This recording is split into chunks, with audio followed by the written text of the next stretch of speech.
भुनक्तु सह वीर्यं करवावहै तेजस्विनावधीतमस्तु मा विद्विषावहै।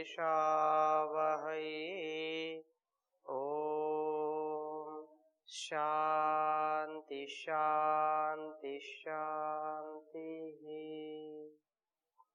वैदिक जीवन पद्धति इस कक्षा में आप सबका हार्दिक स्वागत है, अभिनंदन है, वंदन है।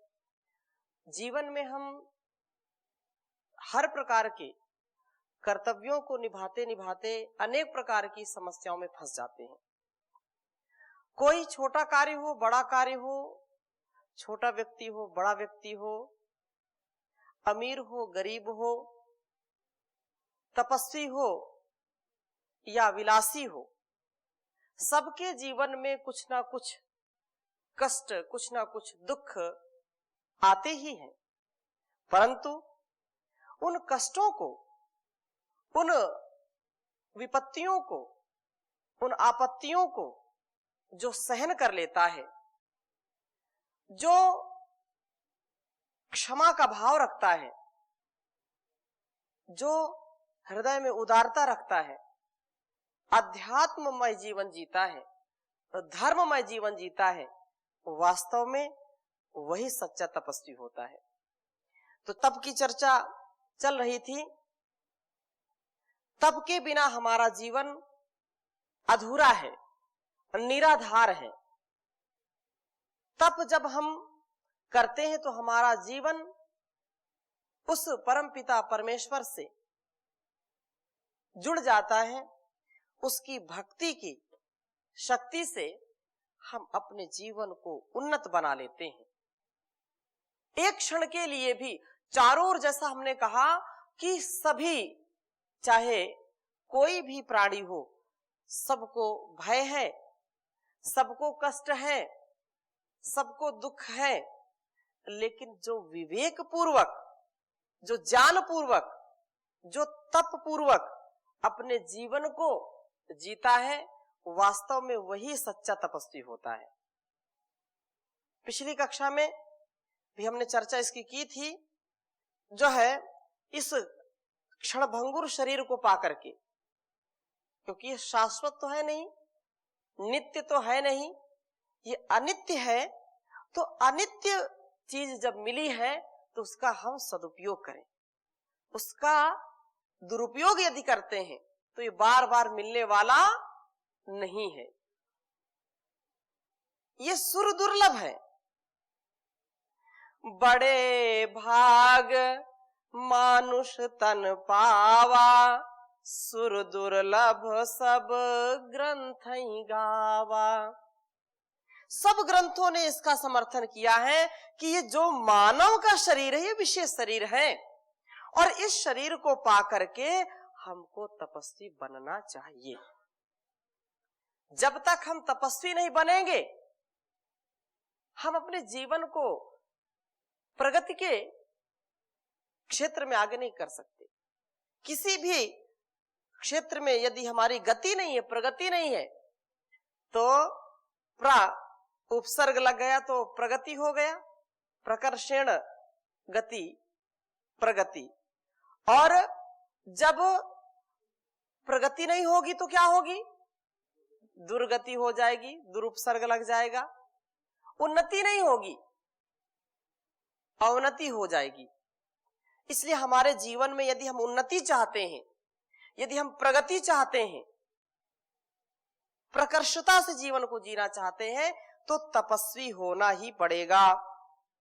और वो तपस्वी व्यक्ति अहंकारी ना हो, इसके लिए भी हमने पिछली कक्षा में संकेत किया था कि विनयेन विना चीर्णम अभिमानेन संयुतम महच्चापि तपो व्यर्थम एतत् अवधारितम। इस बात को समझ लेना चाहिए तपस्वी को कि उसके जीवन में अहंकार बिल्कुल ना आए, अभिमान बिल्कुल ना आए।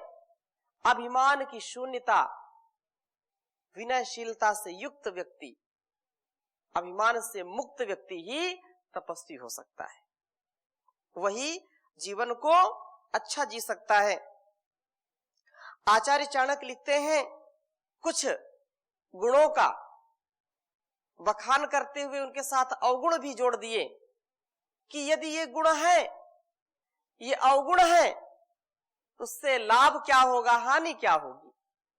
इसके विषय में चर्चा करते हुए लिखते हैं, लोभश्चेद गुणेन किंपि शुनता यद्यस्ति किं पातकैः सत्यं चेत्तपसा च किं शुचिमनो यद्यस्ति तीर्थेन किं सौजन्यं यदि किं गुणैः सुमहिमा यद्यस्ति किं मंडनैः सद्विद्या यदि किं धनैरपयशो यद्यस्ति किं मृत्युना यद्यस्ति किं मृत्युना। कह रहे हैं कि लोभश्चेद अगुणेन किं पिशुनता, यदि लोभ है तो और दूसरे अवगुणों की आवश्यकता नहीं है। एक अवगुण यही पर्याप्त है, लोभ। लोभ से व्यक्ति अपने जीवन को बहुत ही दुरित, बहुत ही पतित बना लेता है। एक लोभ से, लोभा पापस्य कारणम कहा गया है। यदि लोभ है व्यक्ति के अंदर तो उसको पाप से मुक्त करने वाला कोई नहीं हो सकता। और यदि अलोभ है तो उसके जीवन में पुण्य ही पुण्य है। लोभ है तो अपुण्यता है, पाप है। इसलिए कहा कि लोभश्चेद अगुणेन किं पिशुनता। ये जीवन में यदि व्यक्ति लोभी हो गया है, लालची हो गया है, तो लोभी व्यक्ति को अच्छा नहीं माना जाता, पापी माना जाता है। भरत जब ननिहाल से अपने महल आए तो समय, क्योंकि पिताजी का देहांत हो गया था, शरीर छोड़ दिया था महाराजा दशरथ जी ने, तो उनको संदेशा मिला ननिहाल में कि पिताजी का देहांत हो गया है। वो आए और ये भी पता चला कि रामचंद्र जी को 14 वर्ष का वनवास हो गया है। भाई से बड़ी प्रीति थी, अनन्य स्नेह था, अनुराग था। बड़ा व्यथित हुए वे कौशल्या मां के पास जाकर के जो व्यथा है वो सुना रहे हैं, अपनी पीड़ा सुना रहे। कहीं मां के मन में, कौशल्या मां के मन में ऐसा भाव तो नहीं आ गया कि इसमें भरत का भी हाथ है। भरत जो है जानबूझ करके ननिहाल चला गया था और इसने षड्यंत्र रचा हो कि भैया को 14 वर्ष का वनवास मिल जाए तो मैं ठाट बाट से राजगद्दी पर बैठ करके शासन चलाता रहूंगा। कहीं ऐसा मन में तो नहीं मां के। तो मां के पास जाकर के मां को विश्वास दिलाते हैं कि मां, आप मन में कभी ऐसा विचार नहीं करना कि इसमें भरत का भी हाथ है। अरे मैं तो जानता भी नहीं हूं, इस भेद को मैंने कभी जाना ही नहीं कि मेरे भाई को कभी 14 वर्ष का वनवास होगा। कभी विचार ही ऐसा नहीं मन में आया। अगर ऐसा विचार मन में कभी आया हो, ऐसा यदि भेद मैं जानता हूं तो मुझको पाप लगे, मैं पापी कहलाऊं। और कैसा पाप लगे, तो उसमें लोभ की भी बात आई है। इस प्रसंग को इसलिए मैंने सुनाया आपको। कहा लोभी लंपट लोलुप चारा, जेता कहीं पर धन पर दारा। ये जो लोभ सबसे पहला अवगुण है, लोभ सबसे पहला अवगुण है। जो व्यक्ति लोभी होगा वो तपस्वी नहीं हो सकता, उसके जीवन में तपस्या नहीं घटित होगी।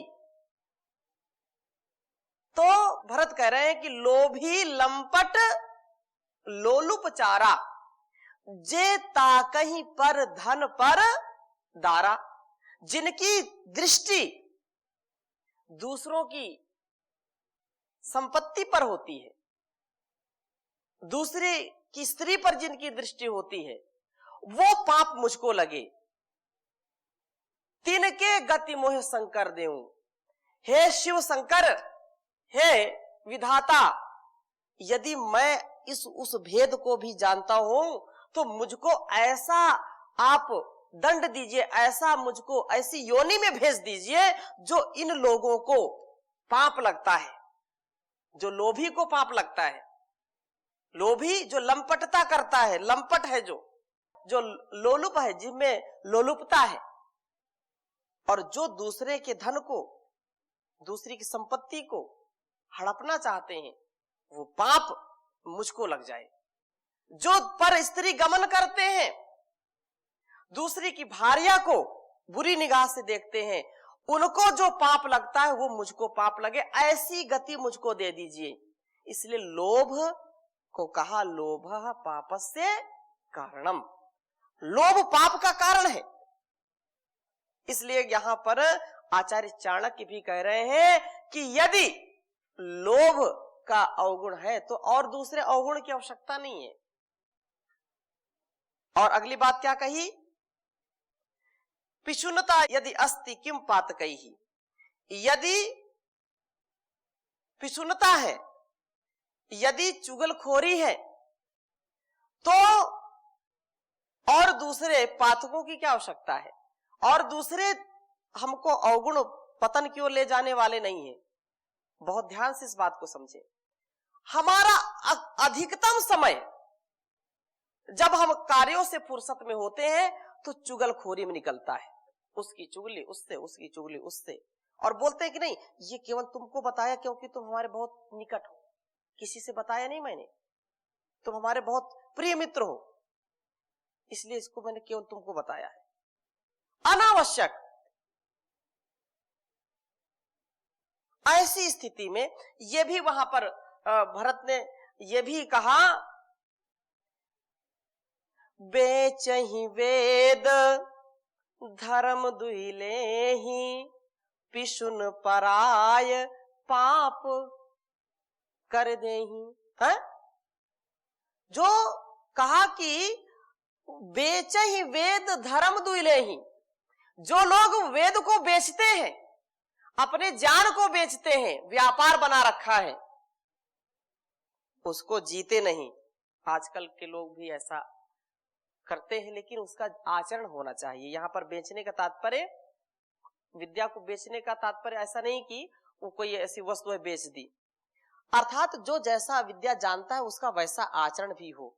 तो कहा बेचहि वेद धर्म दुहिलेहि, पिशुन पराय पाप कहि देहि।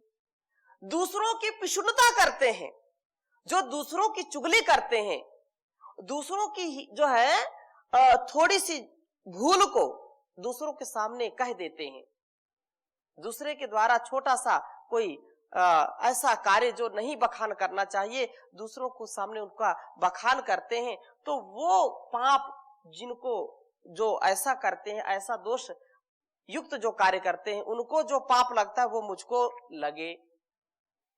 ये सब अवगुण है, ये दुर्गुण है।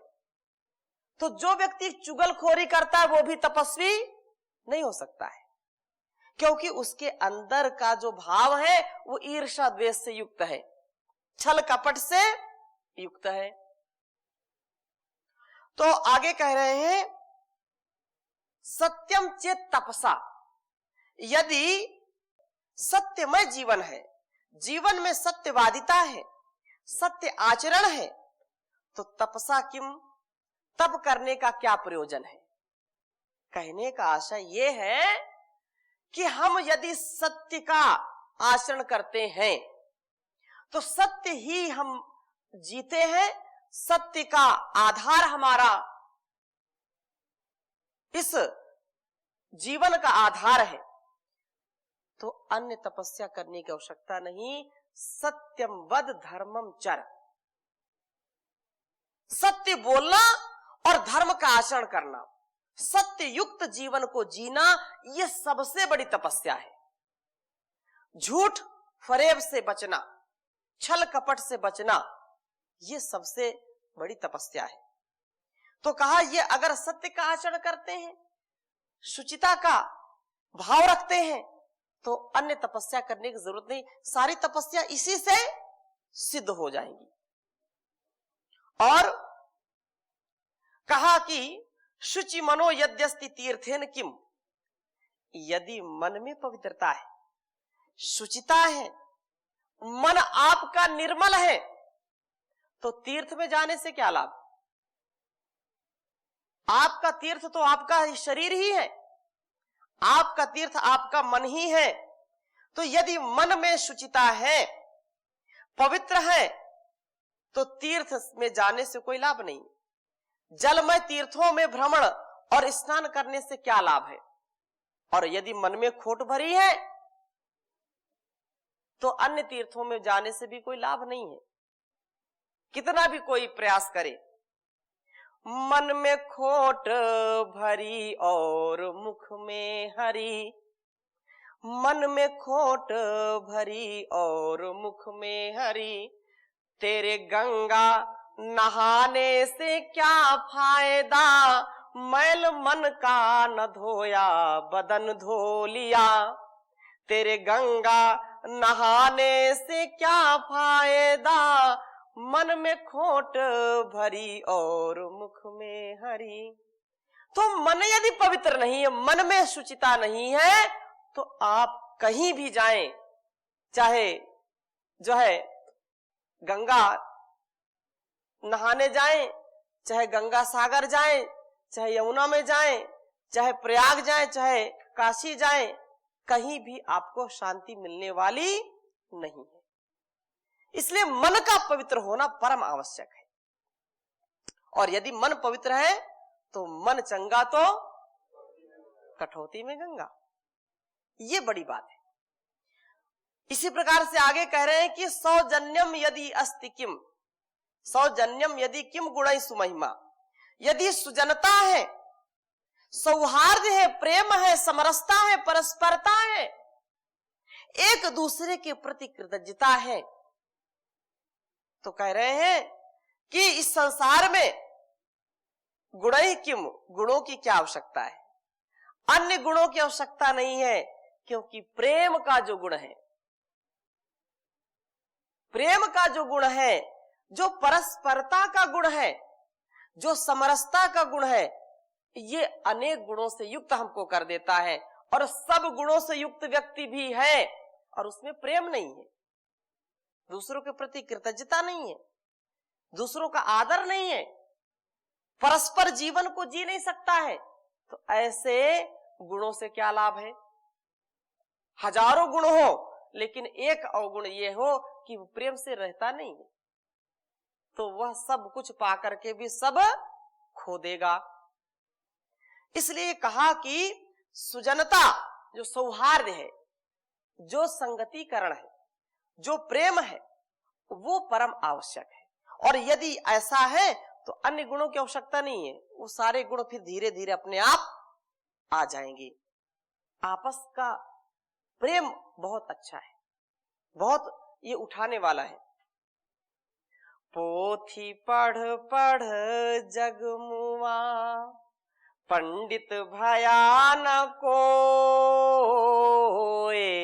पोथी पढ़ पढ़ जग मुआ, पंडित भया न कोय, ढाई अक्षर प्रेम का, पढ़े सो पंडित होए, रे कबीरा पढ़े सो पंडित होए।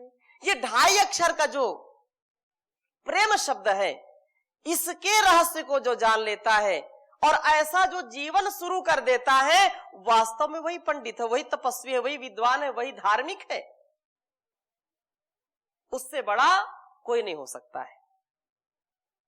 प्रेम का जो है घूंट हम पिए, प्रेम से रहें। यही इसीलिए कहा संगच्छध्वम संवदध्वम सम्मो मनांसि जानताम देवा भागम यथा पूर्वे संजनाना उपासते। प्रेम से मिलकर चलो, बोलो सभी जानी बनो, पूर्वजों की भांति तुम कर्तव्य के मानी बनो, पूर्वजों की भांति तुम कर्तव्य के मानी बनो। ये जीवन ऐसे ही जीते हैं और यही तपस्या है कि सारे द्वंद्वों को सहना। परस्परता में भी कितनी समस्याएं आती हैं। 4-5 लोग मिलकर के नहीं रह पाते। 4-5 की बात छोड़िए, 2 भी नहीं रह पाते ठीक से। शादी के पहले खूब प्रेम होता है, लेकिन शादी के बाद फिर मामला गड़बड़ है। पति पत्नी के संबंध में अनेक बार ऐसी चीजें आती हैं जो जीवन को जीने में बहुत बाधाएं पहुंचाती हैं, लेकिन जो उनको सहन नहीं कर पाता है, वो परिवार टूट जाते हैं, बिखर जाते हैं। और जो सहन करते हैं, तो जो सहता है वही रहता है। जो सहता है वही इस जीवन में कुछ पाता है, नहीं तो केवल खोता है। तो ये बहुत बड़ी बात यहां पर कही जा रही है। और आगे कहा कि सुमहिमा अस्ति। यदि सुमहिमा है, संसार में यश फैल रहा व्यक्ति का, संसार में सुप्रसिद्धि फैल रही है, तो ये सबसे बड़ी बात है। मंडनी अन्य आभूषणों की क्या आवश्यकता है? भाई व्यक्ति प्रसिद्ध है, व्यक्ति की जो है इतनी सुप्रसिद्धि हो गई है, महिमा मंडन है चारों ओर, तो और आभूषणों की उसकी आवश्यकता नहीं है। और ऐसे कोई साज सामान की आवश्यकता नहीं कि लोग उसको देख कर करें ये तो बड़ा अच्छा है। उसकी दृष्टि जो है उसकी ओर सबकी दृष्टि हो, ऐसा कोई आभूषण की आवश्यकता उसको नहीं है। परम पूज्य स्वामी जी महाराज कहीं भी निकल जाएं, किसी आभूषण की आवश्यकता है क्या उनको? सारे आभूषण उनको प्राप्त हैं। क्यों? क्योंकि उन्होंने अपने गुणों से, अपने स्वभाव से, अपनी तपस्या से, अपने आचरण से, अपनी पवित्रता से अपने को अलंकृत किया है। और ऐसे गुणों से जो अलंकृत होकर के चारों ओर यश को प्राप्त करता है, उसको और कोई हीरे जवाहरात या सोने चांदी या अच्छे अच्छे वस्त्रों की आवश्यकता, अच्छे अच्छे जो आकर्षक हैं, ऐसे पदार्थों की आवश्यकता नहीं होती है। और आगे क्या कहा? सद विद्या यदि अस्ति किम धनई, अपयशो यद्यस्ति किम मृत्युना। बहुत ही सार की बात है। सद विद्या यदि अस्ति किम धनई ही। अरे जब जीवन में आपने सद्विद्या को प्राप्त कर लिया, सद्ज्ञान को प्राप्त कर लिया है, तो और दूसरे धन की आवश्यकता आपको नहीं है। और सद्विद्या कौन प्राप्त करता है? जो तपस्वी होता है, जो सच्चा तप करता है। तप से ही सच्ची विद्या आती है। और जो विद्यार्थी काल में, जो ब्रह्मचारी काल में तपस्वी नहीं होते, उनको विद्या कभी आती नहीं है। इसलिए हम जिस कर्तव्य को कर रहे हैं, उस कर्तव्य को निष्ठा पूर्वक, तप पूर्वक करें। ये तप की महिमा है। तो सद विद्या यदि अस्ति, संसार में यदि सद विद्या है, उत्तम विद्या है, तो धन की क्या आवश्यकता है? क्योंकि विद्या धनम सर्वधनम प्रधानम, और विद्या विहीनः पशु भी समाना। और कहा कि यदि अपयश है, एक तो यश की बात पहले कही, फिर दूसरी बात क्या कही, यदि आप अपयश को कमा करके बैठे हैं, आपकी चारों ओर स्थिति ठीक नहीं है, आप यदि बदनाम हैं, आप यदि अपयश को प्राप्त हैं, तो मृत्यु की क्या आवश्यकता है। जान लीजिए कि यदि आपने यश नहीं कमाया है, चलेगा, कोई बात नहीं, फिर कभी कमा लेंगे। लेकिन यदि अपयश आपका हो रहा है, चारों ओर थू थू हो रही है आपकी, चारों ओर आपकी बुराई हो रही है किसी भी कारण से, तो ये सबसे बड़ी आपकी कमजोरी है, ये मृत्यु के समान है। अपयश नहीं होना चाहिए।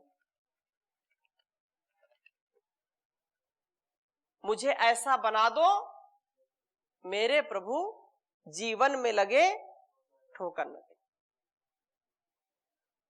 उपकार सदा करता जाऊं, अपकार भले ही ये दुनिया करे। संसार में अपकार करने वाले मिलेंगे, उपकार करने वाले कम मिलेंगे। कोई नाम मेरा ले ना ले, लेकिन बदनाम ना करे। नाम मेरा कोई ले या ना ले, इसकी परवाह नहीं है, लेकिन बदनाम ना करे। ये बदनामी, ये मृत्यु का रूप है। लेकिन एक बात विचार करें, कोई सच्चाई के मार्ग पर चल रहा है, सत्य के मार्ग पर चल रहा है, धर्म के मार्ग पर चल रहा है, ज्ञान और विद्या के मार्ग पर चल रहा है, फिर भी लोग उसकी बुराई करें, तो उस बुराई से डरना नहीं, विचलित नहीं होना। क्योंकि ये लोग ऐसे ही, कुछ तो लोग कहेंगे, लोगों का काम है कहना, कहेंगे कुछ, इसलिए से घबराना नहीं। ऐसे ही हम वैदिक जीवन पद्धति में आगे बढ़ते रहेंगे। अभी इसको यहीं विराम देते हैं, शेष चर्चा अगली कक्षा में करेंगे। ओम शांति शांति शांति।